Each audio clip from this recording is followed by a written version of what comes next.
Boa tarde, bom dia e boa noite também para quem for assistir essa palestra gravada, né, em outros horários. Meu nome é Marisa Bem Brunito, eu sou docente no curso de pós-graduação em Stricto Sensu, em Arquitetura e Urbanismo, da Universidade Presbiteriana Mackenzie, e é com muita alegria que eu venho aqui atender ao convite da professora Sandra Medina e também dos organizadores do 5º Fórum Online em Educação, Meio Ambiente e Sustentabilidade.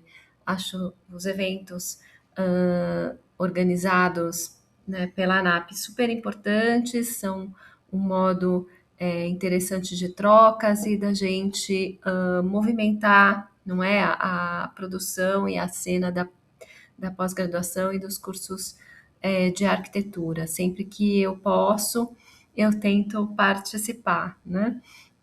E a palestra que a gente vai fazer aqui, ela vem de encontro justamente à tentativa de organização dos pensamentos,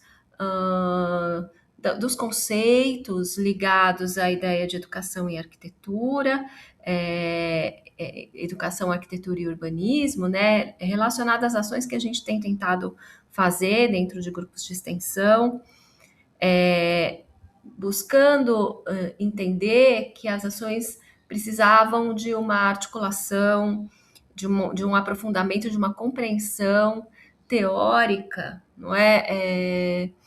Para que elas se efetivassem de um modo mais direto, mais eficiente, para nós mesmos entendermos como nós estávamos praticando e fazendo as ações. Então, como se quiséssemos a cada ação e a cada reflexão produzida, aprofundar, dar um passo no sentido de entender melhor o que as ações de extensão, como elas se inserem, o que elas são, como elas dialogam com a cidade, com as escolas públicas, elas são feitas com escolas públicas. Qual é o papel da arquitetura e do urbanismo nesse diálogo, nessa ideia também de cidade educadora? Então, a cada semestre, a cada novo projeto de extensão, nós avançávamos um pouco nessa construção desse arcabouço teórico, para que as ações não ficassem soltas e nós pudéssemos direcionar melhor aquilo que nós estávamos fazendo, né? A gente preparou essa apresentação em 4 partes. 3 delas são, então, um percurso teórico, né? Eu peço desculpas porque vai ficar um pouco monótono, né? A gente falando aqui, passando por conceitos, e são muitos, e vai ficar talvez um pouco rápido, né? E, portanto, panorâmico, para chegar numa 4ª parte, que é em que a gente mostra efetivamente essas ações, né, de extensão. Então, a parte teórica a gente dividiu em 3 partes. A primeira para discutir, conceituar, diferenciar, não é, educação integral, da educação de período integral, entender a educação integral como essa formação ampla e os complementos necessários ao ensino formal que podem ajudar, então, a cumprir com essa complexidade que é essa formação e essa educação integral. Então, tudo aquilo que é complementar, discutindo as diferenças entre ensino formal, não formal e informal, e chegando ao conceito da cidade educadora. Num segundo momento, a gente tenta fazer uma reflexão pelo fato das ações ocorrerem em áreas de periferia e da necessidade de justamente dialogar, valorizar e potencializar as pessoas e os contextos envolvidos nas ações, entendendo que o programa escolar, a política escolar, os programas de ensino, eles são genéricos, eles são feitos em larga escala e que cabe a cada escola justamente sedimentar esse programa maior numa realidade concreta para que essa relação entre escola e comunidade, entre aquilo que é ensinado e os seus alunos, adquira sentido. Então, a gente parte do princípio que é um trabalho da escola fazer essa aproximação e que as atividades de extensão vão ajudar também nesse sentido, fazendo um diálogo também com o território. Então, para entrar nesses assuntos, a gente vai um pouco permear essa discussão sobre as diferenças, justamente, de condição de cada lugar, não é? A ideia do espaço dividido, do Milton Santos, de que lógicas atuam em cada lugar. E a ideia discutia esses conceitos da violência simbólica, então Bourdieu, a colonialidade do poder, que é o Aníbal Quijano, e como fazer trocas e diálogos mais horizontais, a partir da ideia de que todos aprendem nessas trocas e há um partilhamento e uma construção de ideias e de conhecimentos que pode ser feita sem uma hierarquia muito rígida, muito colocada, né? E o terceiro momento, que a gente faz uma reflexão efetivamente sobre o papel da arquitetura e urbanismo dentro dessas relações. Porque a ideia de cidade educadora e os projetos extensionistas, eles permeiam vários campos do conhecimento, todos muito interessados e muitas vezes convergendo para uma ação de atenção e de transformação nos territórios. E a gente gostaria de entender, então, qual é o papel específico da arquitetura e do urbanismo, especialmente o papel do projeto, como ele pode atuar, que mecanismos ele tem para que a arquitetura e o urbanismo possa, de alguma maneira, contribuir para esses diagnósticos e reflexões sobre a vida e ações, né, sobre a vida cotidiana, né, em torno da escola. Bom, iniciando com essa questão de conceituar a educação, a gente traz aqui alguns autores nesse primeiro slide que a gente chamou Diálogos Além da Escola, mas esse diálogo com os educadores, tentando aprofundar e conhecer esses conceitos que são super importantes para quem vai atuar com extensão universitária com escolas públicas, não é? Então, acho que a primeira questão aqui para a gente colocar é compreender o conceito de educação integral, que foi, digamos assim, trazido para o Brasil, aprofundado e refletido no Brasil, talvez de uma maneira importante pelo Anísio Teixeira, ali nos anos 20 e anos 30, então são ideias que vão aí, então, tem 100 anos já, né? Que é a ideia de que a educação não deveria partir de um conteúdo muito escolar, no sentido conteudista, mas que a formação desses sujeitos, né, desses indivíduos, ela é complexa e ela articula muitas esferas da vida desses indivíduos, não é? Incluindo as questões, obviamente, cognitivas, de conteúdos e linguagens, mas também o corpo, não é? Os aspectos físicos, de saúde, de higiene, nutricionais, de esporte, de cultura, de relações sociais, de inserção desses indivíduos dentro da sociedade, não é? E tudo isso tem uma dimensão política, né? Então, quando esse conceito é trazido para a educação e tem como centro a escola, a gente vê num primeiro momento a escola tentando abraçar essas múltiplas faces e atividades que fazem, que vão compor essa formação integral, né? Então, a gente tem as escolas ali da Primeira República muito pautadas nas salas de aula e uma mudança de programa, né, de atividades programáticas que as escolas vão tentar incorporar a partir da ideia da educação integral, tá?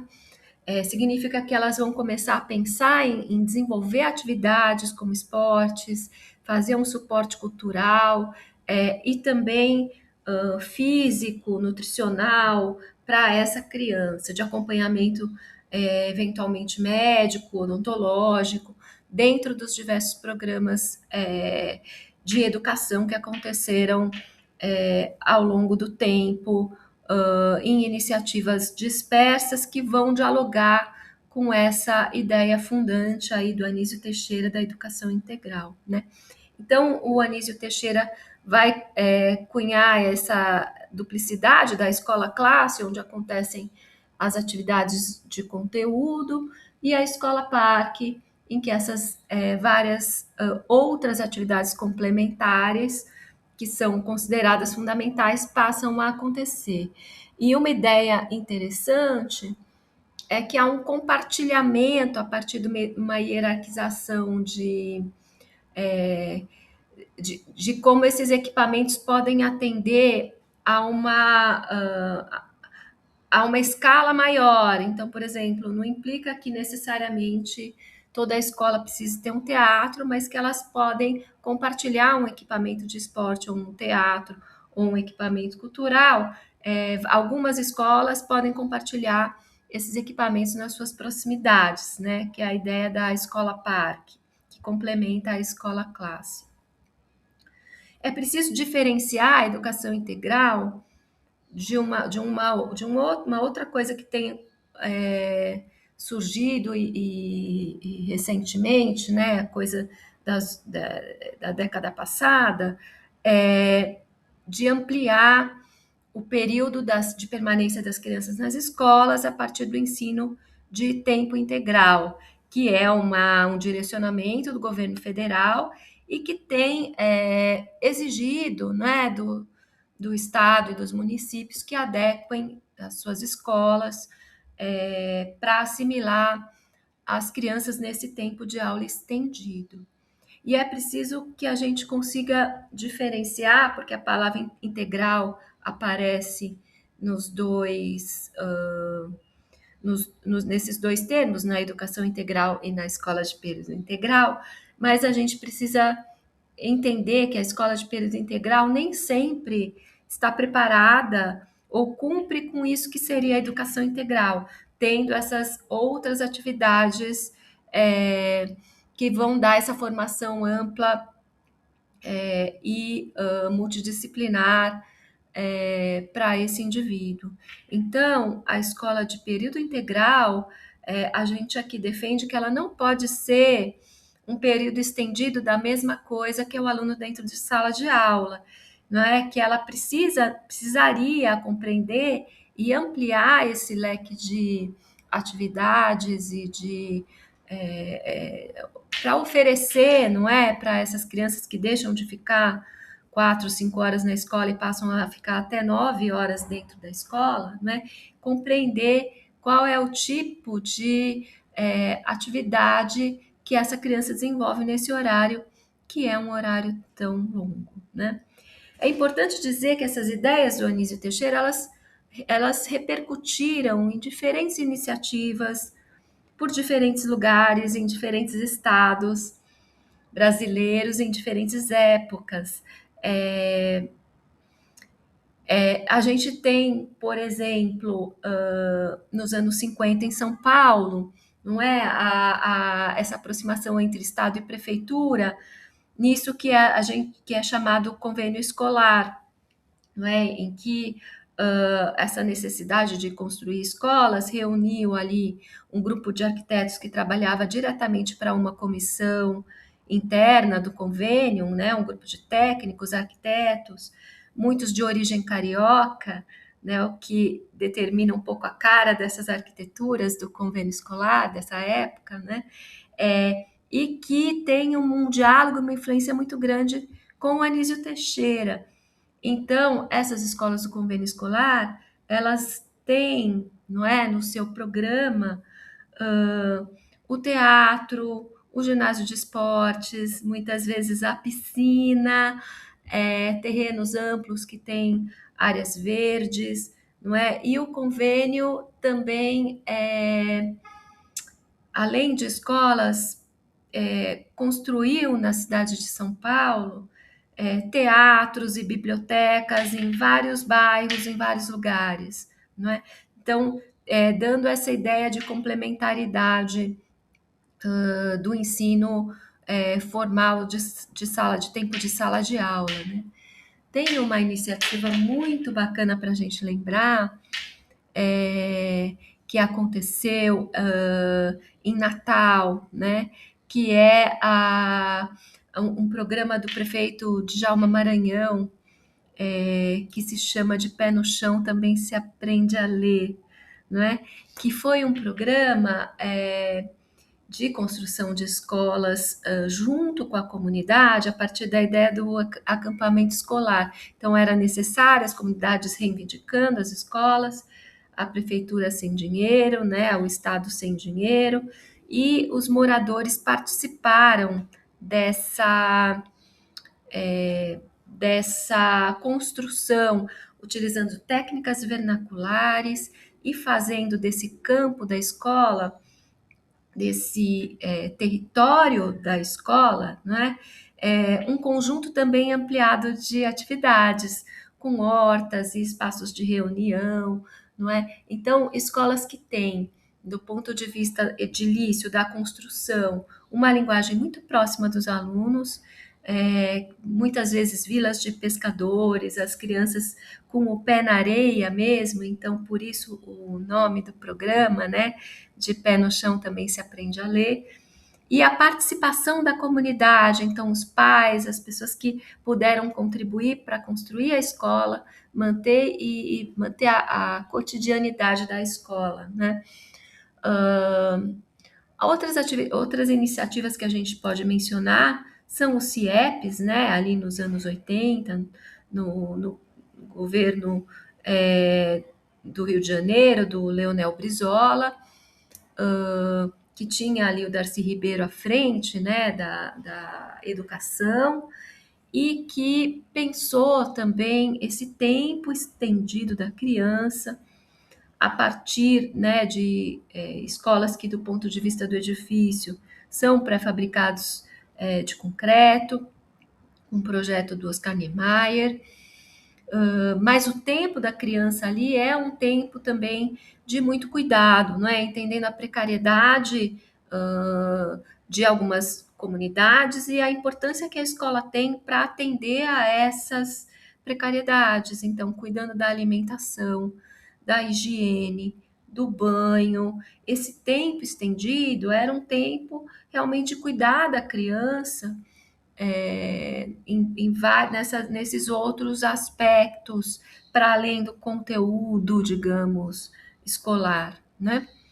E uma experiência importante que é a experiência do território do CELS em São Paulo, na gestão da prefeita Marta Suplicy, e do território CEL, depois retomado na gestão do prefeito Fernando Haddad, do então prefeito Haddad, né?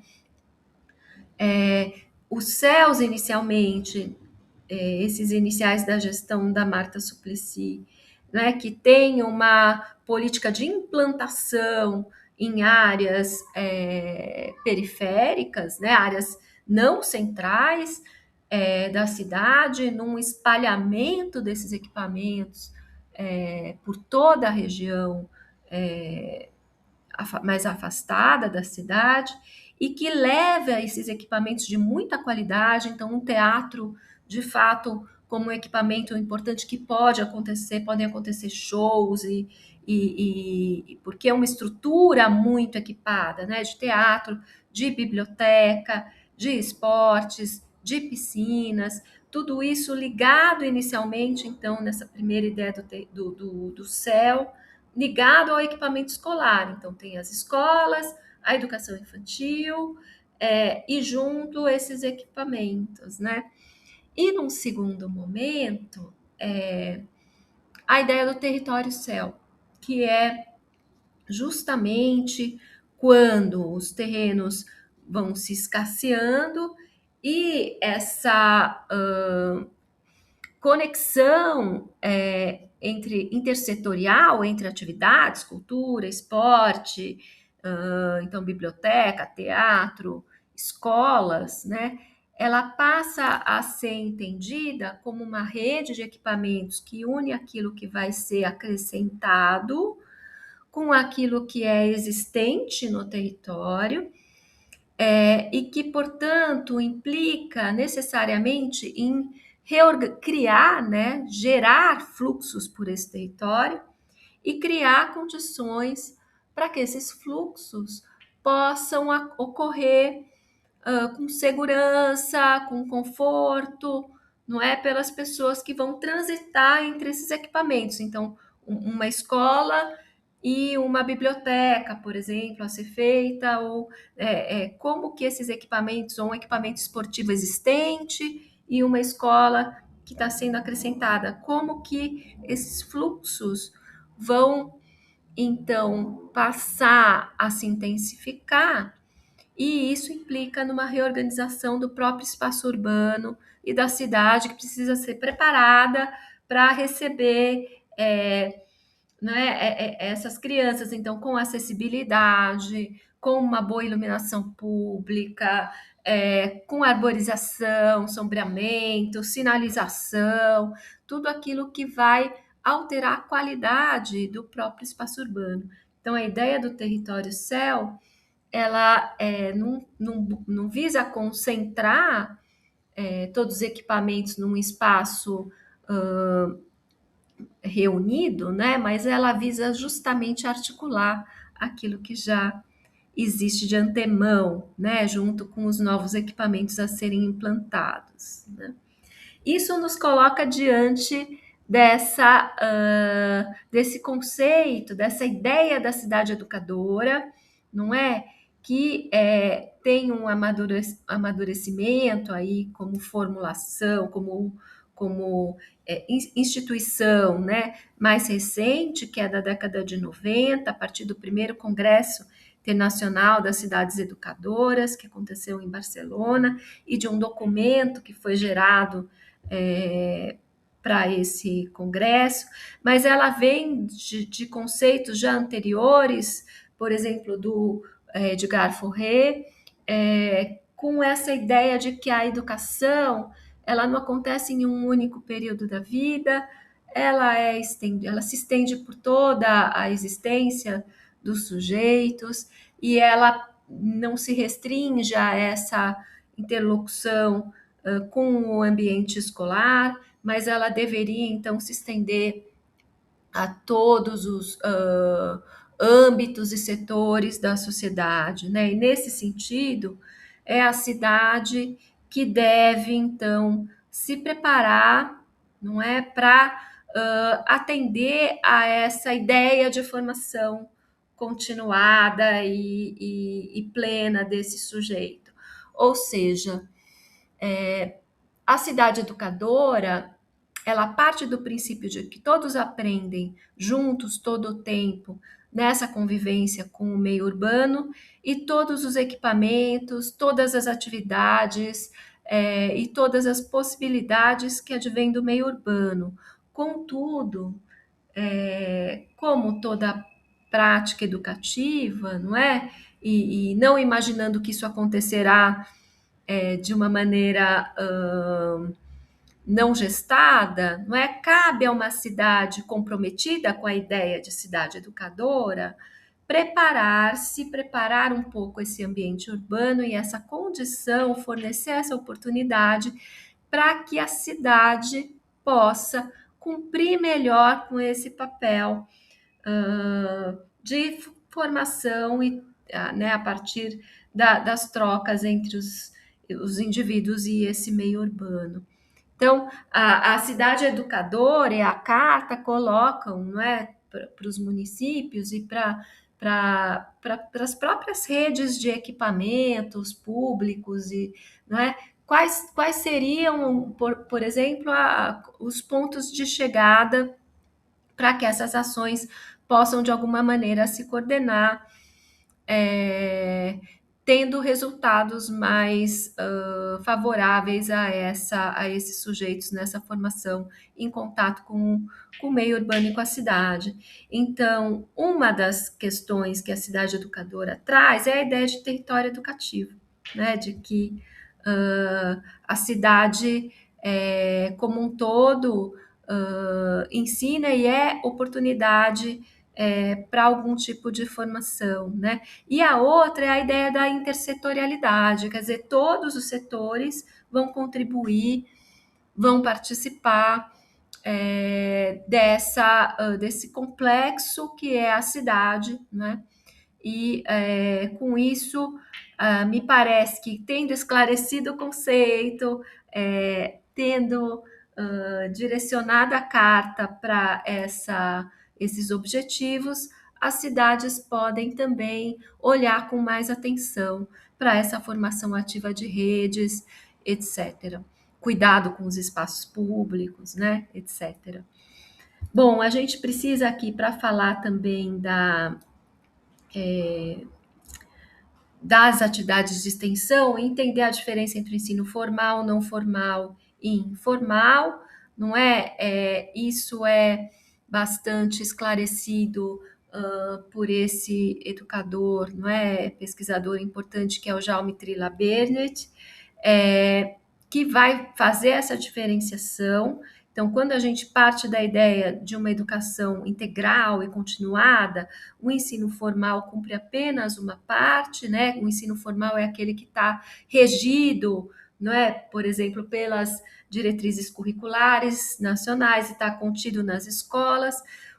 O ensino não formal complementa, né? O não formal é aquele que tem instituições ainda e estruturas que promovem esse ensino, como, por exemplo, um curso de inglês ou um curso livre de alguma coisa, mas ele não obedece exatamente essas diretrizes que vão reger, não é, o ensino público e privado, por exemplo, né?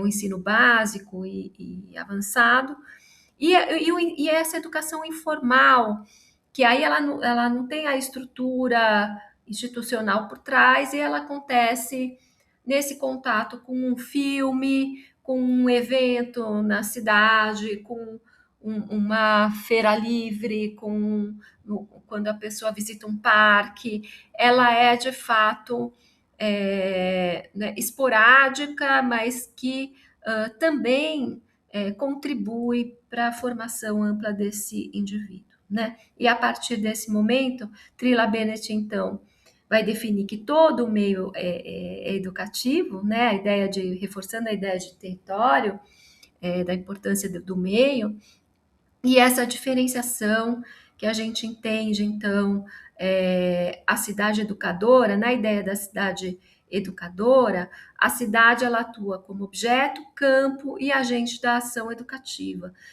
Objeto quando ela é tema da ação educativa, porque a cidade oferece muitos temas que a gente pode usar para discutir, e aprender juntos, não é? Temas de meio ambiente, temas de formação histórica, temas de, né, questões de geografia, de sítio, temas das próprias atividades que nela acontecem, ou temas de mobilidade. São muitos os temas que a cidade oferece. Então, ela pode ser objeto dessa ação, a partir do momento que se pensa sobre ela.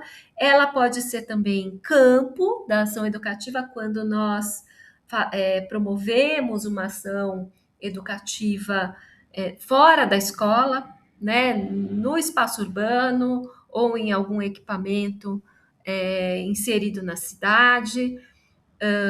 Então, ela é o lugar onde a ação educativa pode acontecer, não é? E ela pode ser agente da ação educativa. E essa ideia, ela aparece na medida em que se considera que a cidade também ensina, não é? Então, a partir daí, a gente também teve a preocupação de refletir sobre um outro aspecto, né, do ponto de vista teórico, buscar referências. Como as ações de extensão são, na sua maioria, feitas em escolas de áreas periféricas, né, interessava compreender como dialogar justamente, como incorporar de fato, pensar de um modo transparente qual é a postura da universidade frente a essas realidades nesse contato que se pretendia, então, mais participativo e mais horizontal. Então, nós fomos atrás de autores que pudessem nos ajudar a entender os tipos de violência e as possibilidades pedagógicas, inclusive, de diálogo para a construção de algumas atividades num sentido de emancipação e construção conjunta de conhecimento, né? Então, o primeiro autor que a gente foi buscar foi o Bourdieu, Pierre Bourdieu, nesse livro com o Jean-Claude Passeron, que é a reprodução, elementos para uma teoria do sistema de ensino. Né? Esse é um livro já antigo do Bourdieu, mas que ele coloca justamente, ele vai definir isso que é a violência simbólica, e ele vai falar da escola francesa, né? Como ela não trabalha no sentido de promover isso que é digamos, a bandeira da igualdade, mas ela trabalha para reforçar diferenças na medida em que a escola ela, ela tem no seu sistema, na organização da atividade pedagógica, na estrutura da atividade pedagógica e nos conteúdos, ou seja, privilegiando a linguagem erudita, o raciocínio abstrato, referências culturais bastante sofisticadas, né?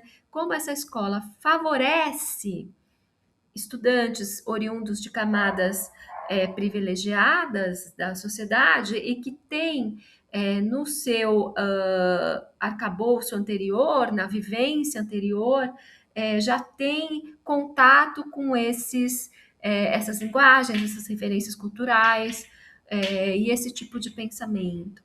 Ao passo que, segundo Bourdieu e Passeron, as pessoas oriundas das camadas populares, elas têm um outro tipo de saber, que é um saber prático, enfim, não valorizado pela escola. Então, segundo esses autores, a escola ela reforça, né, um certo tipo de cultura, né, pertencente às classes privilegiadas e ao mesmo tempo ela invisibiliza, ela inferioriza os sujeitos e os saberes que vêm das classes populares, não é? Nesse sentido, ele denomina e define a violência simbólica. Né? A gente foi buscar também autores, um autor brasileiro e um autor latino-americano, colombiano, contemporâneo, né? Então, o Tomás Tadeu da Silva, um autor brasileiro que faz uma discussão sobre identidade a partir das teorias pós-estruturalistas, e ele fala da instabilidade das identidades, as identidades estão imersas em um campo de disputa e são relacionadas à linguagem, então, portanto, elas podem ser definidas e redefinidas, elas não são um elemento da natureza, um dado, né? Elas são construídas, coletivamente construídas. E nesse sentido, o Tomás Tadeu da Silva, ele vai reivindicar, não é, uma posição de revisão a partir, né, do uso da linguagem, dessas posições, né? Ele identifica e defende, em sintonia com o pós-estruturalismo francês, não é? Que os grupos privilegiados, eles têm também no poder o poder de incluir e excluir os demais. Aqueles que estão no poder conseguem incluir e excluir outros grupos, e esses grupos que estão excluídos, a gente constata, enfim, que estão excluídos de uma série de possibilidades, seja da vida pública, seja de oportunidades de emprego, de uso da cidade, quer dizer, a importância de poder rever isso que é a estrutura que confere o poder de incluir e excluir, né? Ou seja, o pensamento do Tomás Tadeu da Silva, ele dá um passo para trás no sentido de dizer que as pedagogias deveriam incluir uma reflexão sobre as próprias estruturas de poder,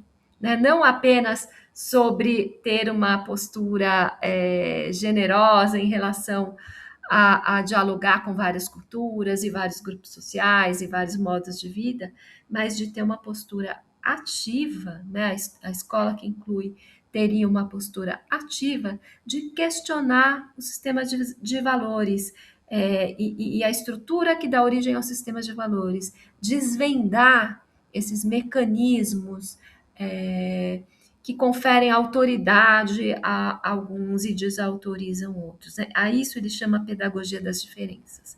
A pedagogia das diferenças pode ser talvez alcançada não a partir de um debate político que mire exatamente isso, mas a partir de práticas e questões que vão evidenciando, tornando também transparente, né, desmitificando esse conjunto de ações e dispositivos, instituições, estratégias que diferenciam os indivíduos, as pessoas e os grupos sociais, né?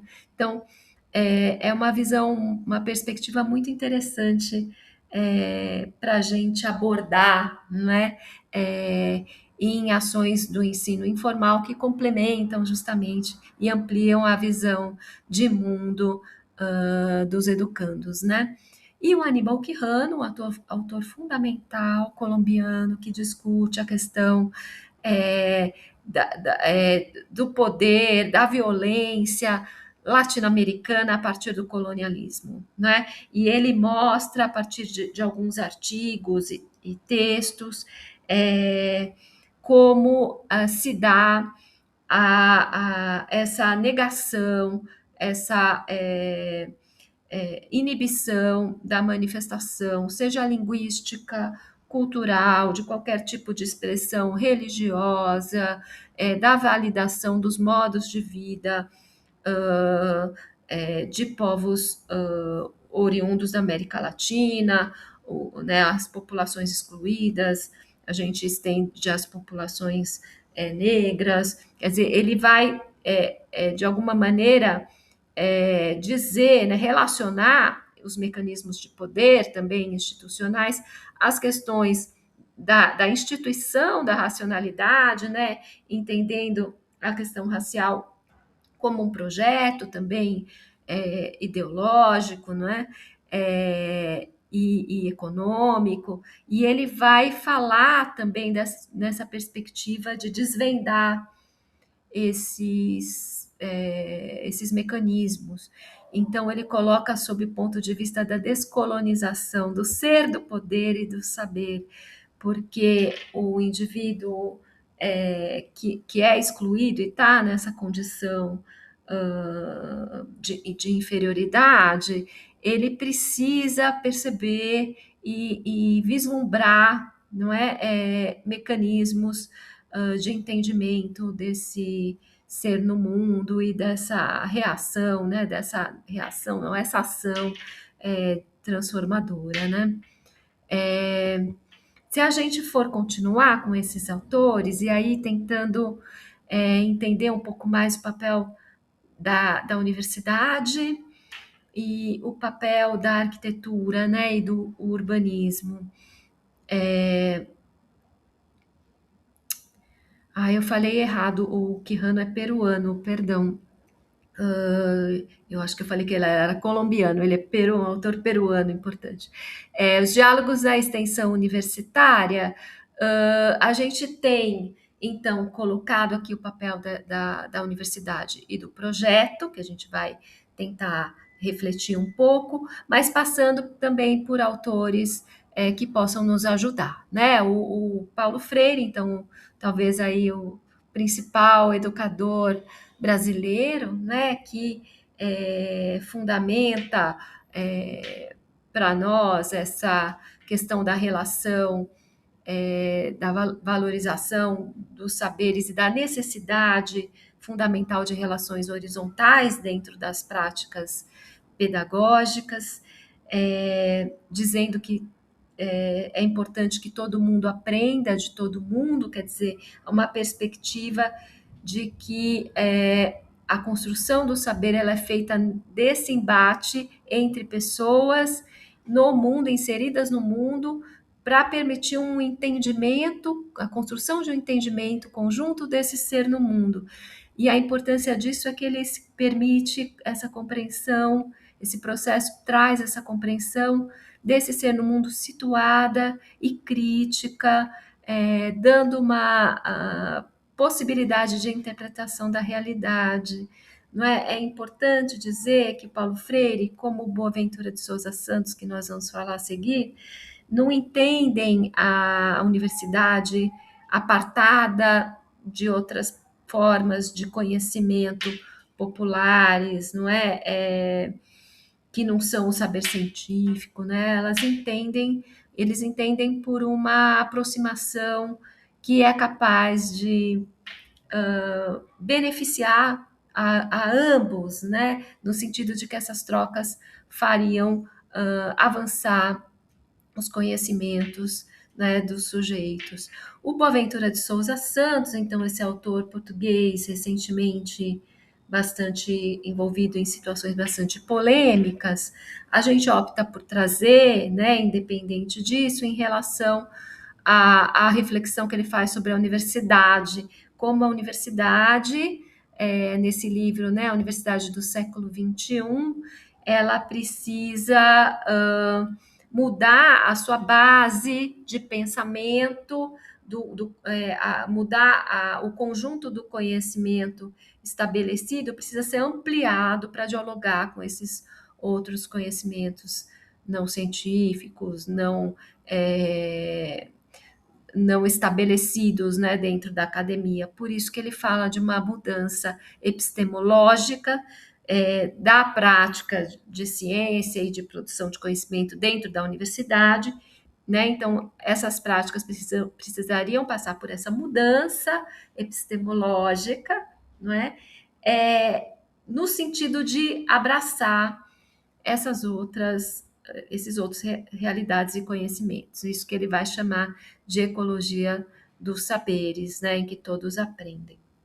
A gente traz o Milton Santos aqui, falamos dele no início, né? Ele é trazido de novo para olhar justamente para as áreas periféricas, né? Um geógrafo, aí vou colocar também como esse fundamental geógrafo brasileiro, que é capaz de pensar com muita clareza a realidade latino-americana.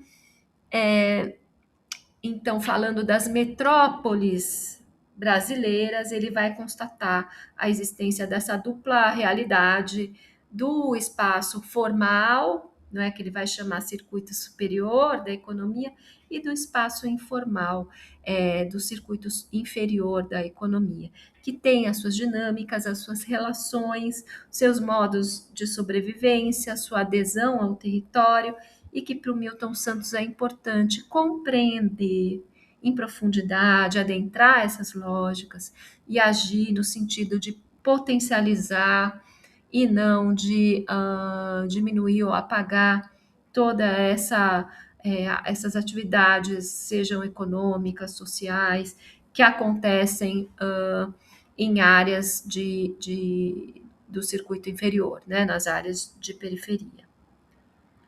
E, por fim, um autor contemporâneo, que é o Arturo Escobar, esse sim colombiano, que vai falar sobre vai falar sobre também essa, né, necessidade de construir uma autonomia de pensamento e de produção de conhecimento e de realidades a partir de processos dialógicos participativos que contemplem não só a escuta, mas a ação de grupos populares, né? Com isso, também promovendo isso que é uma mudança epistemológica nas práticas. Então, é importante porque ele usa a palavra design e para ele tem muitos sentidos para além do próprio projeto, né? Que a gente entende como projeto de arquitetura e urbanismo, mas é uma fala que cabe perfeitamente quando a gente fala do design, esse design que, que emancipatório, né?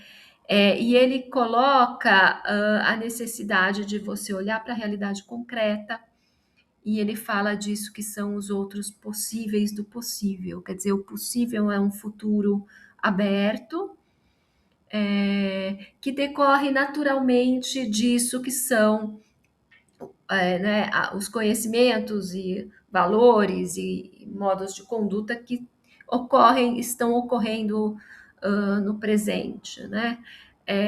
Os outros possíveis do possível, eles surgem, eles, né, passam a poder serem considerados a partir do momento que a gente de fato altera essas práticas e essas relações e essa valoração dos conhecimentos no presente. Então, não só abrir um futuro, mas abrir outros futuros para além do futuro que nos espera, esse que é previsível dentro do encaminhamento normal de tudo aquilo que nós fazemos cotidianamente de um modo não questionador. Os outros possíveis do possível implica em ampliar esses diálogos, né, e essas práticas. Bom, vamos então para o segundo momento aqui da nossa fala, em que a gente vai mostrar algumas ações feitas ainda no âmbito da Universidade de São Judas, né, com um grupo de professoras, incluindo a professora Eneida de Almeida, Andréa Torinho, em algum outro momento a professora Mariana Wilderon, né? Nós vamos relatar aqui 3 ações feitas em escolas públicas, né? A primeira dentro desse projeto que se chama Sensibilização para a Percepção e Exploração do Ambiente Escolar e Entorno, Vivência e Capacitação com o Instituto Corrida Amiga. O Instituto Corrida Amiga é uma ONG, uma ONG que trabalha a mobilidade ativa, a caminhabilidade na cidade, junto com estudantes de escolas, né, do ensino fundamental. Essa é uma primeira atividade, eles têm práticas muito estruturadas, né, metodologias ativas bastante aperfeiçoadas por um longo tempo de existência do Corrida Amiga, e esse é o circuito do pedestre que faz de uma maneira controlada numa quadra da escola, reproduz situações da cidade a partir da discussão de conceitos de acessibilidade, de sinalização urbana, de mobilidade, e os alunos vão fazer esse circuito, né? Então, a gente vê aqui no canto da tela a calçada cilada, que é a calçada que tem obstáculos e dificuldades e buracos, a gente vê lá o busão da acessibilidade, que é onde estão os símbolos das pessoas com deficiência, qual é o lugar, é uma amarelinha, na verdade, você precisa evitar os lugares de pessoas com deficiência, né? Situações de travessia, aprender sinalização, feito indoor, né? E dentro do mesmo projeto, uma das metodologias ativas da Corrida Amiga é o bonde a pé, né? O bonde a pé com esse duplo sentido de que é bonde a pé e também é um bonde, uma caravana, digamos assim, que segue pelas áreas do entorno da escola. E nós optamos por fazer essa atividade da extensão junto de uma escola de periferia. A gente até vê a escola aqui no fundo da nossa foto, e a escola é de frente para uma comunidade, e o nosso percurso foi por dentro dessa comunidade, então, atravessando o córrego a céu aberto, em situação de acessibilidade inexistente, né? Essa atividade sendo feita depois do circuito de pedestre, que era uma atividade bastante ideal no sentido de ensinar as sinalizações, discutir acessibilidade com esses estudantes. Então, para contrastar um pouco a cidade real, né, e trazer essa discussão. Nós terminamos essa caminhada no Parque Santa Amélia, que é um parque de muita qualidade, fica muito próximo à comunidade e à escola, né, que a gente vê aqui a entrada do parque no fundo dessa escadaria.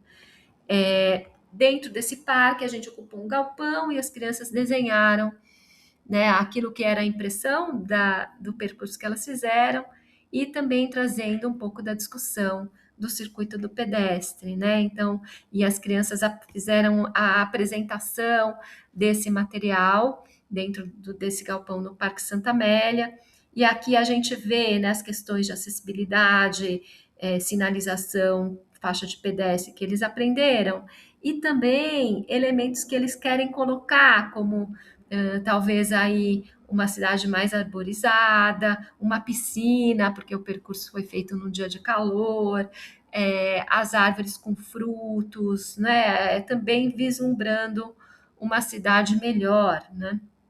E eles apresentaram esse material. Então, aqui a gente vê o escadão da comunidade, que termina no córrego, né? Os alunos discutindo a questão do descarte de lixo, etc. Uma segunda ação foi uma ação feita na área livre dessa mesma escola, que a escola é muito concentrada dentro do edifício, que tem um pátio interno, e a área livre é uma área de presença da comunidade, porque o portão permanece aberto e a comunidade usa essas áreas. Então, nesse momento que a gente vê gente na quadra da escola, eram pessoas de fora, não alunos, né? Tem um cavalo na área livre da escola, enfim. E essa área tinha um escadão, que o projeto inicial teria uma conexão com a rua de cima, né?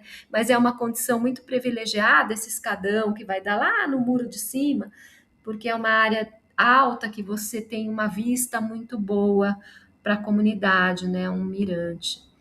Essa ação foi uma ação de plantio e de cuidado das áreas livres. Então, nós fizemos uma preparação de seleção de mudas, explicamos a muda no seu aspecto, né, da morfologia final, o tamanho, a dimensão da árvore, a fruta, qual é o gosto, o cheiro da fruta. Usamos árvores nativas, fizemos esse mapeamento de época de floração e frutificação, e fomos buscar também num guia da cidade de São Paulo, dos pássaros que frequentam os parques, quais são os pássaros que frequentam os parques da região, no sentido de estimular as crianças, que eles teriam, com as árvores maduras, teriam visitantes e etc. E aí nós fizemos a ação do plantio nas áreas livres, não é? E as crianças ganharam a incumbência de cuidar das mudas e fazer essa reflexão. Esse trabalho, ele trouxe uma reflexão final muito bacana, que nós falamos da importância dessa atividade sob 3 aspectos, né? Um deles é essa contra-colonialidade dos saberes, então a importância de conhecer o nome dessas frutas e o gosto, e de trazer, valorizar, não é? Isso que é essa flora nativa, né? Um segundo aspecto que é tentar ampliar a percepção, né? Não apenas a visual, que é a que predomina, né? No nosso cotidiano, mas também de trazer elementos de cheiro, sombra, o tamanho da semente, se é áspero, se é duro. A gente buscou trabalhar com, né, falar sobre o gosto, ampliar essa percepção, então as aves, para uma percepção mais áptica, né, que considera muitos sentidos, mais ambiental também, né? E uma terceira discussão é o fato de que, com isso, a gente, né, estimula jovens, né, a participar, tentar entender que essa sua participação é importante para alterar o ambiente em que eu vivo, né, estimulando uma participação cidadã e buscando procurar uma transformação concreta desses territórios, né?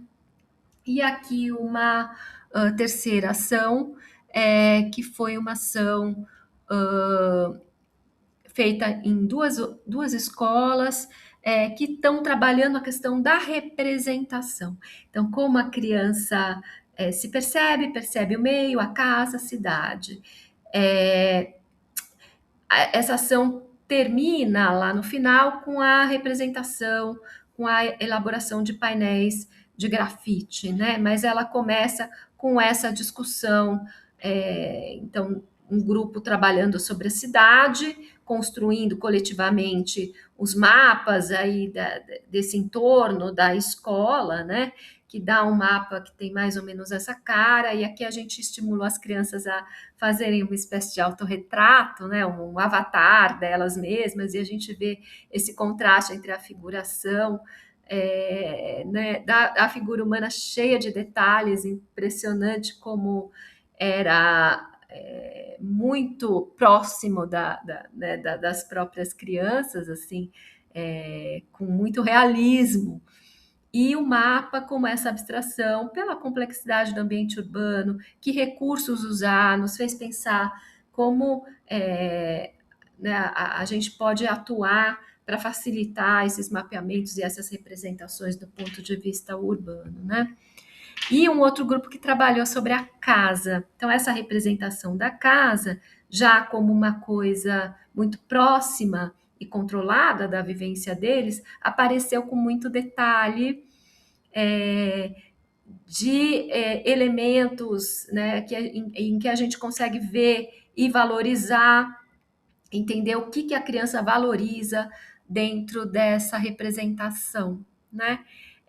Aparece a complexidade urbana e de arranjo das casas dentro dos lotes, geralmente casas sobrepostas, compartilhando o quintal, etc. Bom, a gente trabalhou, né, com os alunos da graduação, na extensão, a origem daquele bairro, né, dentro de um conjunto habitacional feito por mutirão, é, e os alunos também tiveram a incumbência de refletir sobre esses processos. E isso foi alguns dos materiais, são alguns dos materiais que a gente recolheu dos nossos estudantes, né? E isso se transportou para a escola a partir de uma ação que a escola promoveu, que reuniu a nossa participação, dos estudantes também, e de grafiteiros, né, em que essa reflexão e esses desenhos dos estudantes foram transpostos para um mural de grandes dimensões, né? Então aqui a gente vê os trabalhadores na casa em amarelo foi levado ao mural, e essa ideia do conjunto que também foi elaborado pelos estudantes e transposto para essa linguagem do grafite, né? Aqui a gente vê o conjunto com o córrego, que é aquele mesmo córrego que passa na comunidade, né? Com uma ideia de um córrego mais limpo e valorizado dentro dessa área verde, né? E é isso. Bom, com isso a gente tenta amarrar as práticas com toda a discussão teórica que fizemos, né? O objetivo aqui é correlacionar justamente teoria e prática, ressaltando a importância dessa base teórica para que as ações justamente não fiquem soltas, para que a gente possa entender qual é a finalidade dessas ações e o que precisa ser aperfeiçoado, enfrentado, e a importância da gente refletir criticamente, né? sobre essas práticas, entender também o seu papel de transformação, né, no território. A gente entende, então, a cidade como objeto, campo e agente da ação pedagógica. Então, as três dimensões aqui estão contempladas, né? Para falar de uma ação educativa, sendo ela informal, ocorrendo em qualquer lugar, a importância da intencionalidade desse olhar e dessa ação educativa, para que a gente reflita, construa junto com os alunos esse conhecimento que vai se desdobrar, né? A gente espera em médio prazo, longo prazo, né? Porque a gente trabalha com uma geração, né, com jovens e que tem, portanto, uma trajetória de vida ainda pela frente, né? Mas da importância da intencionalidade colocada nessas ações, né? Há as ações construídas junto com as escolas, então o diálogo com as necessidades de conteúdo das escolas, né? Então, essa preocupação de construir ações que tenham contato com a realidade, evidenciando questões e potencialidades locais, trabalhar, refletir sobre a estrutura das práticas pedagógicas para que sejam participativas e se construa junto com a comunidade. A gente aprende muito com essas ações. Trabalhar também conteúdos emancipatórios, não é? Buscar algum efeito concreto de transformação no território, estimulando essa participação cidadã e entendendo que a ação ela é pontual, mas que a semente permanece tanto dentro da escola com os professores como com os alunos, né, os estudantes. Então eu deixo aqui o meu contato.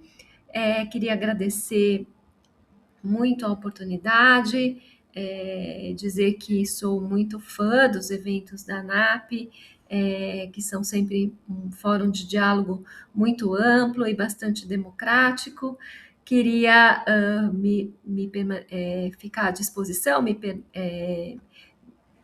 permanecer aberta a questões, né, desdobramentos que a gente possa ter dessa palestra, e aqui é a nossa lista de referências dos autores mencionados, então, no texto. Muito obrigada.